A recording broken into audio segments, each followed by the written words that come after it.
We're going on assignment with the Voice of America. How's it been like covering the event? And I have a list right here in front of me of all the journalists who were beaten. Times get tough. I make the call because I'm on the ground. The Chechen. Gabe Joslow, VOA News, Mogadishu. Hey everybody, thanks for tuning in as we go on assignment with our VOA reporters around the world. I'm Alex Villarreal. And I'm Imran Siddiqui. First up, Afghanistan's multi-billion-dollar drug trade. Troubled times in Venezuela as opposition protesters take on the government. We'll talk with the VOA Spanish branch reporter covering the unrest. Helping African immigrants. We'll show you one New York center that's made that its central mission. And a look inside the U.S. Bureau of Engraving where money is made. Don't go away. On Assignment starts right now.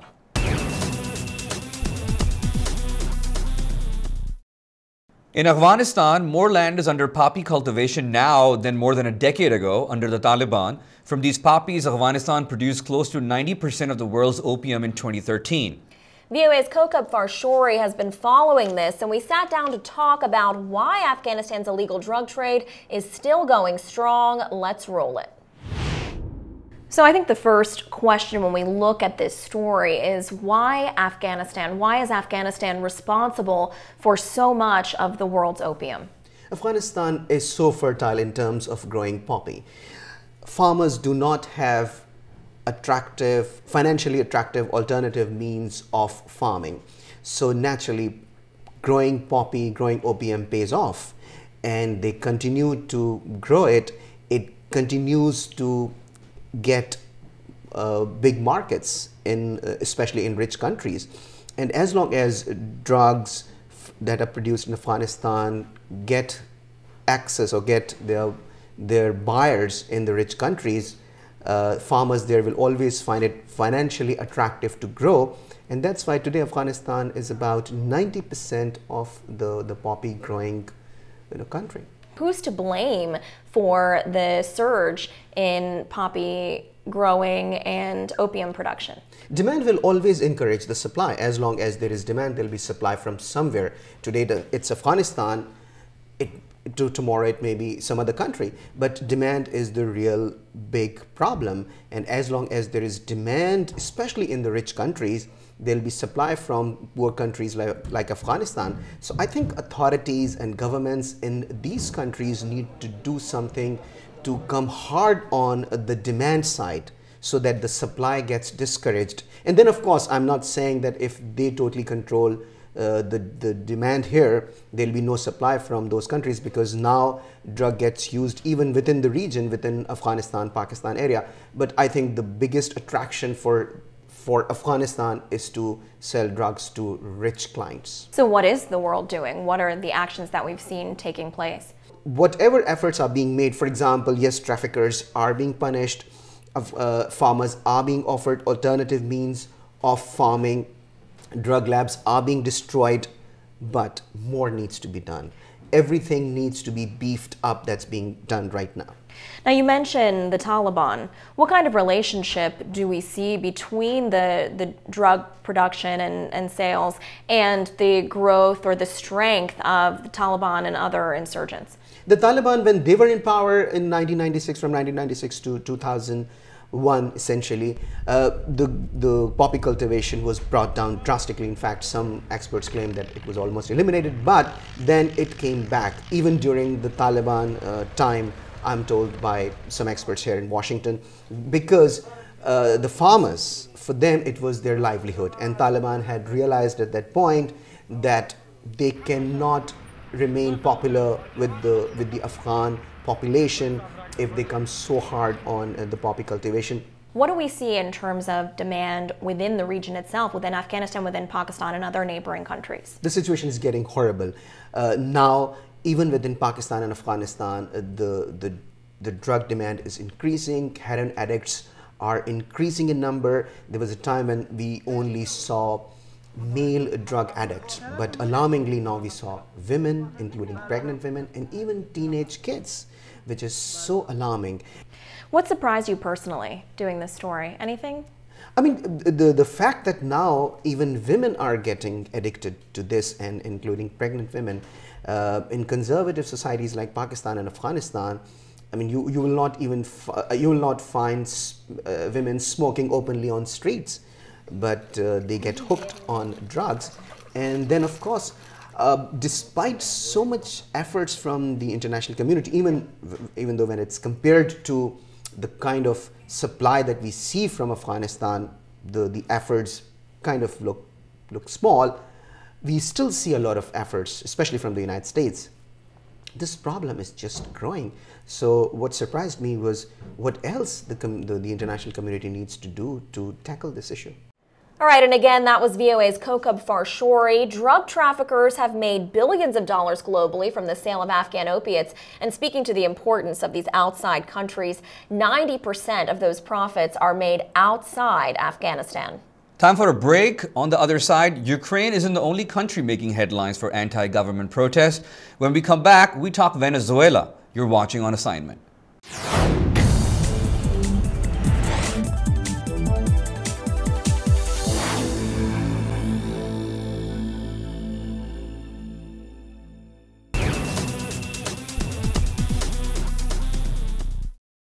Anti-government protests have rocked Venezuela the past few weeks, many led by students fed up with their country's struggling economy. The deadly unrest has cast fresh doubts over the socialist government President Nicolas Maduro is now running after longtime leader Hugo Chavez died last year. And I'm joined now by VOA Spanish branch reporter Alberto Pimienta. Thank you so much for joining me, Alberto. What are the conditions that led to these protests? Well, there are several things that are contributing to what's happening right now in Venezuela. One of them, it's the economy. Inflation right now, it's 56%. The other is just the conditions for people in everyday life. Say, for example, when you need something at your house, a food product, let's say, you simply go to the store and you get it. Well, in Venezuela, you don't have that chance. You go to the store and you don't find most of the things you need. As well, I mean, crime is absolutely rampant. Last year, around 24,000 people were killed in Venezuela just because of crime. So just imagine living in those conditions where you are not safe even in your home. It's almost impossible in Venezuela to know a person that hasn't been affected by crime. Say kidnappings, robberies, their car has been stolen. So crime is absolutely, there's really no way that the government can control what's happening right now in that sense. So there's just so many things. And I think this is the first time that protests in Venezuela are not a consequence of a political result of an election. I think this time what's driving these protests is people are really unhappy with what's happening. As I said, the economy, crime, food shortages, all of these factors are part of what's happening in Venezuela right now. People are getting fed up and they want to do something about it. But you're from Venezuela and you've seen things like these before. These protests are not new. What are the guarantees that Chavez-era policies would be sustained in the future? Well, until this moment, Hugo Chavez died last year, and after him, Nicolás Maduro, the president, this moment, he took over office. And nothing has changed, really, in some of the economical policies have not been successful, and that's why some analysts say that we are at this point right now. So are they going to survive or not? I mean, if they're going to keep being in the way they are right now with the economy, I mean, things are going to keep getting worse and worse. So are they going to survive? We don't really know. But if things stay this way, people are going to keep protesting because, as I said, conditions in the country are just really bad right now. But there are still many supporters of President Maduro and the Chavez policies. Where do they go from here? I think what happens is that even though the conditions in the country are really bad, the majority of the support of to Chavismo, to Maduro, comes from the impoverished. And what happens was that before Chavez and way before Maduro, 15, 16, 17, 20 years ago, these people were almost ignored by the governments we had back then. So even though things are really bad, conditions are really bad for them, they don't want to go to pre-Chavez Venezuela where they were not paid attention at all. So I think the supporters are still going to be there because, as I said, they do not want to go back to the past. They don't want to go back to being ignored. At least now with Chavez, now with Maduro, they have a place in the social arena in the country. Great. Thank you so much for joining us. Alberto Pimienta from VOA Spanish Service. Thanks for your time. We're taking a break now. On the other side, the U.S. Bureau of Engraving. I smell money. You're watching On Assignment.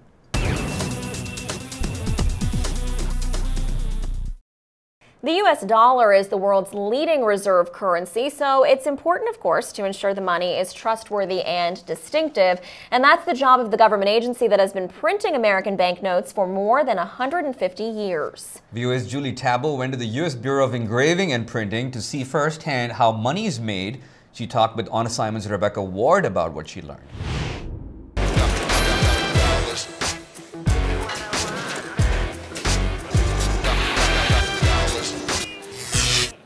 We didn't get to see every room because some of the rooms where the bills are actually inspected is off limits to everyone, at least from the outside world.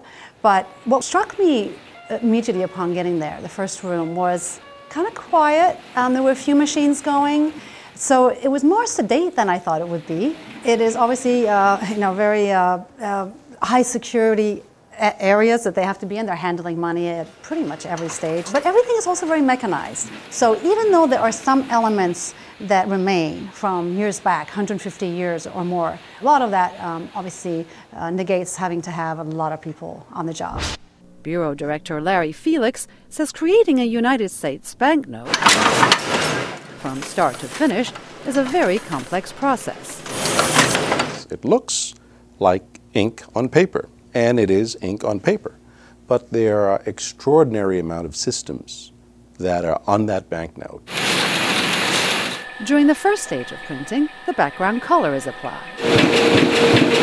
Next, the notes are pressed into inked, engraved plates. This intaglio technique gives bills their distinctive texture. What U.S. currency is very different is, that makes it different than other banknotes around the world, is it has this distinctive feel. And part of that's also because it's made with linen and cotton. So it makes it a little bit more nice to the touch than, say, if it was just all cotton.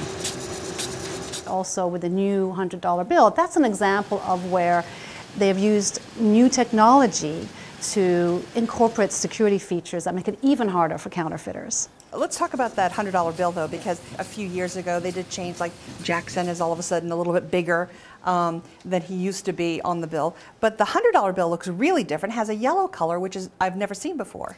You know, what's interesting is in my conversation with Treasurer Rios, she mentioned that at the same time, they want to keep the banknotes consistent. They want to keep it so that it's user-friendly and that people identify it right away. So certain features they've kept. So Benjamin Franklin's still on it, but he's more to the side. There is a 3D ribbon that she talks about, a blue 3D ribbon, and when she holds it, you can see that it's like a hologram, but she said far, far more sophisticated than a hologram. And then there's a little inkwell in gold, the bottom right-hand corner. And when you move that back and forth, you see a $100 bill and I believe it's a bell that goes back and forth. But also, keeping in mind that they're trying to also make it user-friendly, there's also on the back the denomination of the $100. The actual number is bigger and it's gold, so it's very prominent, and so someone who is visually impaired can take a look and see right away that it's, the $100 bill. Well, let's talk a little bit about the history. First of all, I'm curious, how does one get on a U.S. banknote? Well, you have to be dead nowadays. Okay, well. You didn't used to have to. Obviously, Abraham Lincoln is on the banknote, and he was on it while he was still alive. Treasurer Rios pointed out that if you were to look through all our currencies from the past, it sort of does reflect a little bit of U.S. history. What was the most surprising factoid you might have learned? There was a lot of interesting facts, but I think for me, the fact that over 60% or 60% of U.S. currency circulates overseas. So to think that American banknotes, 60% of them, are circulating overseas was very striking. It's obviously a very popular currency, and a lot of people are trusting it and using it, sometimes in lieu of their own currency. So that was something that emerged from our conversation with Larry Felix that was somewhat surprising. And how many bills, or what's the denomination, I guess, in pure numbers that they print every year? Well, I just know that they print billions between the two bureaus. There's the Washington and also in Texas. Texas prints a little bit more than half. So between the two of them, millions every day, billions every year. And our thanks to VOA's Julie Tabo. Now, a fun fact for you, Imran, and for those of you out there. The largest U.S. note ever printed was the $100,000 gold certificate, which was issued in 1934 and 35. But you're not going to be able to find one, even if you search really hard, because they were used only for transactions between banks, and they were not circulated among the general public, which is too bad, because I would love one of those. You won't find them because they're with Alex. We go next to New York City, home to immigrants from many countries, including those on the African continent.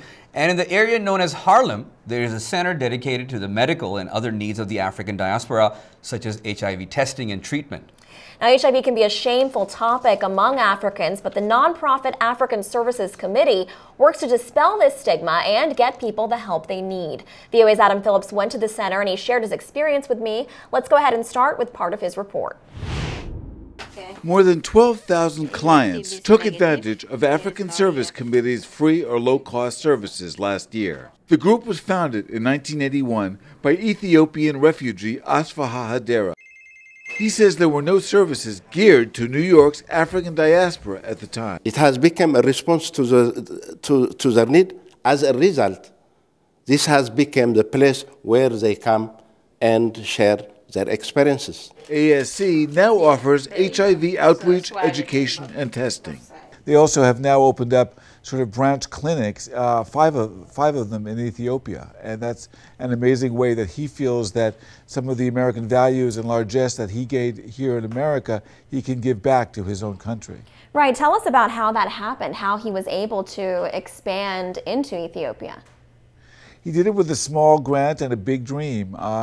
He responded to former President Clinton's challenge to members of the diaspora, not just the African diaspora, but other places where they had flourished in America. He wanted them to come back and give some of the money and the expertise and the largesse that they had achieved here back in the homeland, all over the homeland. He said, go back, you've got wonderful riches here, you've got experience, you've got sort of a culture of organizational transparency and things like that. Bring it back home and help the people that you come from, and it'll be good for America and good for them. All services in one, so that the poor don't have to hustle from one corner to another. Reproductive health is there, family planning is there, nutrition is there, counseling and testing is there, and also treatment. In your piece, you focused a lot on healthcare, but there are a lot of other services it offers. Yes, very important services. Well, they have a huge branch that does immigration services, which mostly focuses on legal things having to do with visas and things like that. They have a very, very large movement within the organization to end domestic violence, which is kind of a cultural norm in some of the places where these people come from. So sometimes if women fear domestic abuse, if they go back to their home country, if they're deported or their visas expire, they actually work very hard with the Immigration and Naturalization Services to get their deportation or deferred or their visas renewed. The work that the center does in terms of HIV, AIDS prevention and treatment and testing, but there's a stigma that still remains among the African population. Why is that? I don't know why the stigma is there. It may be that although people are, sexually as active as they are in other places, the actual discussion of it is much more taboo than it is in Western countries like the United States and parts of Europe. Also, it was associated and branded very early on as a homosexual disease, and so the stigma attached with being gay has sort of been transferred to sort of make double trouble as far as the disease goes. So, people are very shunned in parts of Africa for having it. People don't talk about it, and people can get actually run out of their village or even their towns or their communities for even discussing it openly. Until they get sort of comfortable with the services we have, they tend to self-stigmatize until I sit down and explain to them that we are here to serve, that the services here are confidential. And so part of what they have to do, besides only treatment and testing, is outreach and encouraging people who have the disease to actually talk about it and get support from each other. And that's a whole new cultural thing too, because people don't really necessarily feel comfortable sharing it and sharing it with others, but slowly but surely they're getting there. VOA's Adam Phillips in New York City. Some 33 million people in the world are living with HIV, AIDS, and its stigma, most in poor and sub-Saharan African countries. But recent global efforts have led to a decline in new HIV cases worldwide.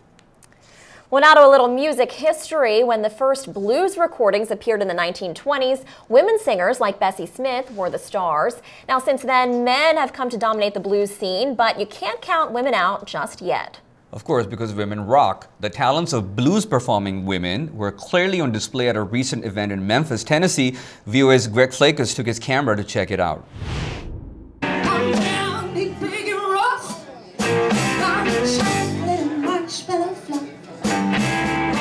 She sounds like she came right out of the Mississippi Delta, but singer Eleanor Saig and the Ori Naftali Band are from Israel, where she says blues music is starting to gain an audience.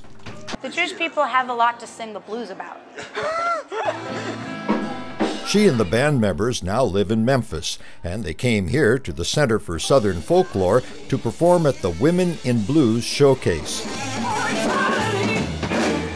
We're all women, we're all sisters, and it's just the blues, so it's just great. It's so much fun. The director of the Center for Southern Folklore is Judy Pizer. It's their chance not just to celebrate blues, but to celebrate the feminine aspect of blues. These are the young performers who have young ideas, young dreams, young goals.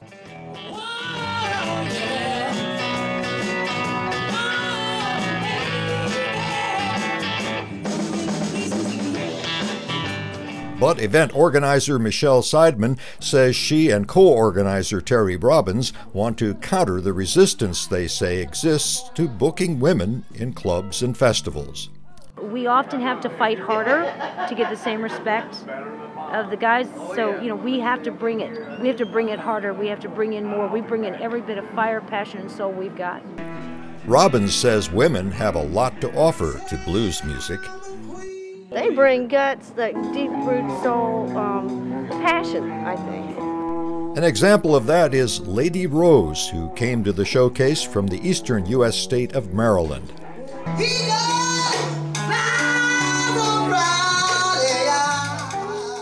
Put my heart and soul into what I'm doing, and I think it shows in what I'm singing, and the audience is really interested in that.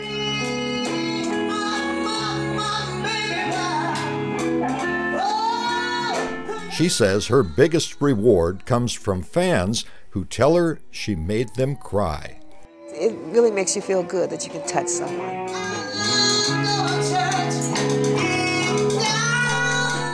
Lady Rose says it's important for young women to have successful female blues performers to emulate as they develop their own styles and reach down deep to express their own feelings. Greg Flakus, VOA News, Memphis, Tennessee.